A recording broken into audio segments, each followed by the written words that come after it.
নমস্কাৰ সকলোকে মোৰ চেনেলটোলৈ স্বাগতম জনাইছোঁ।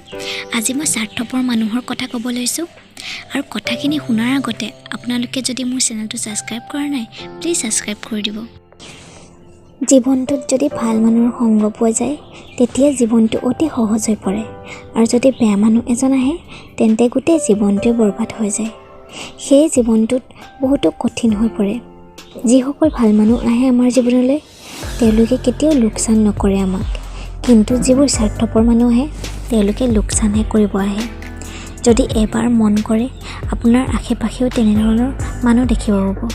আজি স্বাৰ্থপৰ মানুহনো কেনেকুৱা স্বভাৱৰ তাৰ ওপৰত কথা পাতিম আৰু এইকেইটা কথা শুনাৰ পাছত স্বাৰ্থপৰ মানুহ কেনেধৰণৰ হয় অতি সহজে চিনি পাব। তেন্তে আহকচোন শুনো। 1 নম্বৰ, স্বাৰ্থপৰ মানুহে কৰে এটা আৰু কয় এটা। তেওঁলোকে মানুহক প্ৰলোভন কৰিব বৰ ভালকৈ জানে। 2 নম্বৰ হ'ল, যিজন ব্যক্তি স্বাৰ্থপৰ হয় তেওঁ অকল নিজৰ কথাহে ভাবে। আনবোৰ যিয়ে নহওক কিয় তেওঁলোকৰ তাত একো মতলব নাথাকে।